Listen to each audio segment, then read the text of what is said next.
Hello, everyone, and welcome to Bible Study. I am your host, Cody Willis, the same host on the Gospel is for All radio program. And as you can tell by the title, we're doing a Bible study in the book of Daniel. Now, the way we're going to do this is chapter by chapter and verse by verse, meaning one episode is going to be one chapter, and we're going to do each verse. We're going to stop and conversate about each verse. This particular chapter, chapter 1, has 21 verses, and we will discuss all 21 verses. The length of each episode will depend on how many verses are in each chapter. And so chapter 2 is a little longer, and so I might be sitting here recording for a little longer, but anyway. We're going to start with, like I said, the book of Daniel. I will be reading from the New King James Version, just like I do on the radio program. And this is another installment of the Gospel is for All.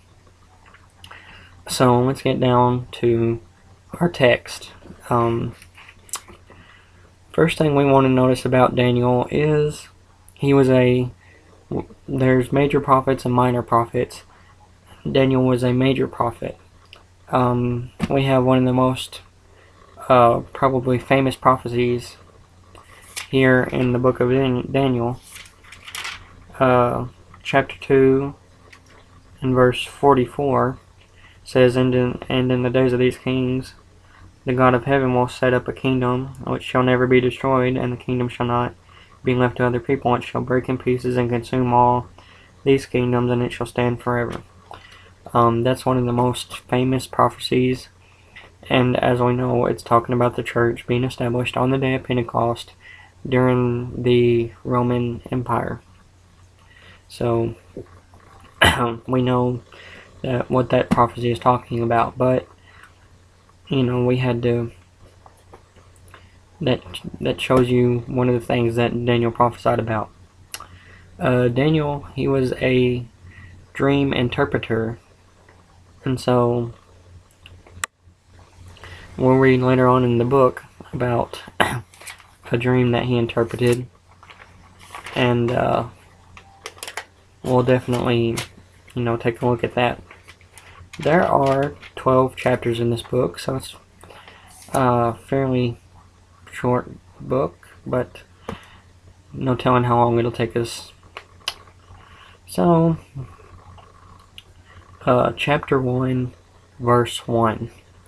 In the 3rd year of the reign of Jehoiakim, king of Judah, Nebuchadnezzar, king of Babylon, came to Jerusalem and besieged it. One thing I want to notice about this first verse is Daniel didn't say, Daniel, a prophet of God, writes. He didn't say he was the author of the book. He didn't come out and say that.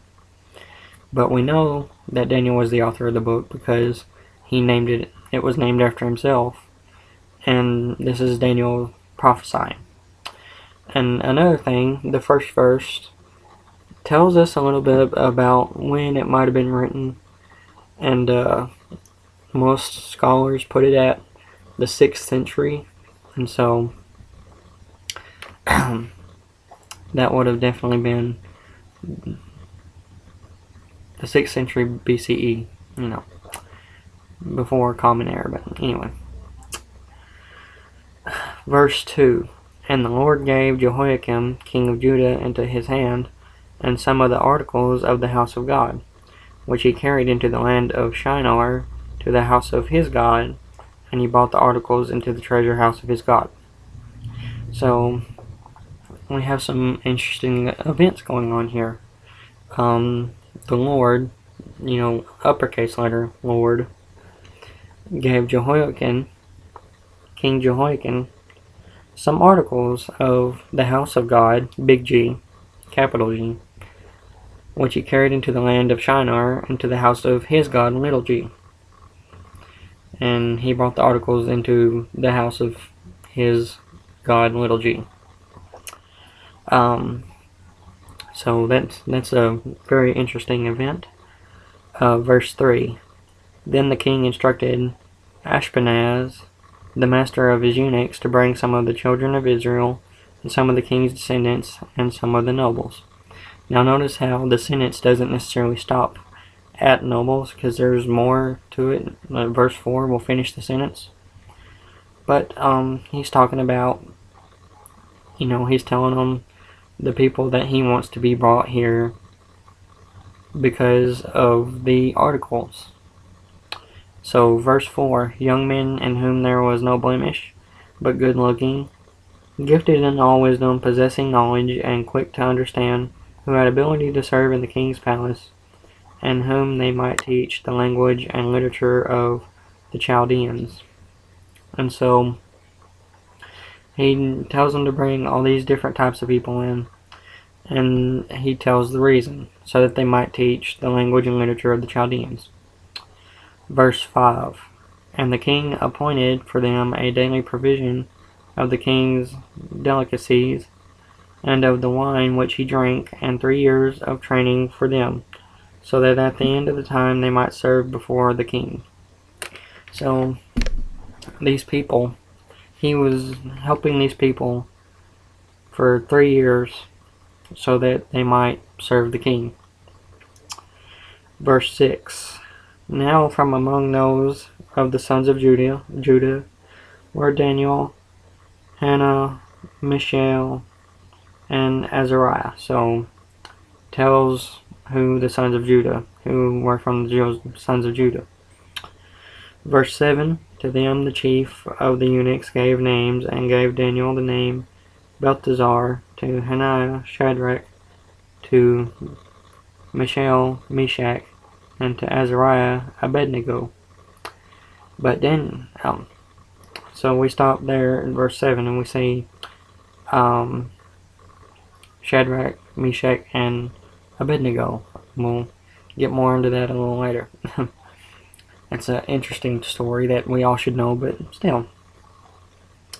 Verse 8, but Daniel purposed in his heart that he would not defile himself with the portion of the king's delicacies, nor with the wine which he drank. Therefore he requested of the chiefs of the eunuchs that he might not defile himself. So he said, of course the king's probably drinking alcohol or something, so he said, I don't want any part in it, and he asked if he could not take any part in it.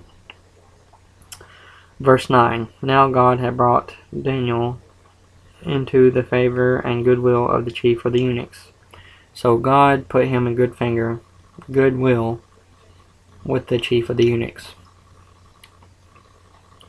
Verse 10, and the chief of the eunuchs said to Daniel, I fear my lord the king, who has appointed your food and drink, for why should he see your faces looking worse than the young men who are your age? Then you would endanger my head before the king. When he says, I fear my lord, that's a little L. Make sure you spot that. Little L. So, and that's the chief of the eunuchs talking to Daniel. Verse 11, so Daniel said to the steward, whom the chief of the eunuchs had set over Daniel, Hannah, Mishael, and Azariah. So Daniel's about to say something here to the chief of eunuchs. Verse 12, please test your servants for 10 days, and let them give us vegetables to eat and water to drink. So that's what Daniel tells the chief of the eunuchs there. Verse 12 is what Daniel tells chief of the eunuchs. Then let our appearance be examined before you, and the appearance of the young men who eat the portion of the king's delicacies, and as you see fit, so deal with your servants. And then he finishes off in verse 13. Verse 14. So he consented with them in this manner, and tested them 10 days. So the chief of the eunuchs does what Daniel asked him to, is test him 10 days. Verse 15. And at the end of 10 days their features appeared better and fatter in flesh than all the young men who ate the portion of the king's delicacies. So that, he said, test them, and he tested them, and they came out better than taking the king's delicacies. Verse 16, thus the steward took away their portion of the delicacies and the wine that they were to drink, and gave them vegetables. So he took away the stuff that was going to defile their body and gave them healthy stuff. Verse 17, as for these 4 young men, God gave them knowledge and skill in all literature and wisdom, and Daniel had understanding in all visions and dreams. Notice how back at the beginning I said Daniel was a dream interpreter.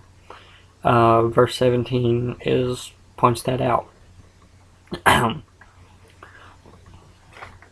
Verse 18, now at the end of the days, when the king had said that they should be brought in, the chief of the eunuchs brought them in before Nebuchadnezzar. So when the king requested them to be brought in, the chief of the eunuchs brought them in. Verse 19, then the king interviewed them, and among them all none was found like Daniel, Hannah, Mishael,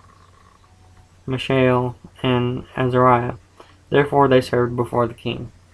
So these 4 people that ate the vegetables were servants before the king. Verse 20, and in all matters of wisdom and understanding about which the king examined them, he found them 10 times better than all the magicians and astrologers who were in all his realm. So he thought, and of course he doesn't know that, I don't think he knows that this power is from God, but he said they are 10 times better than any other person in the land. Verse 21, thus Daniel continued until the 1st year of King Cyrus. So it tells you how long Daniel continued. And with that, that is the end of our first study. And didn't take too long, but we will do it like that, chapter by chapter, verse by verse, like I said. And this is a new series, and so I hope you enjoy it. Thank you, and God bless.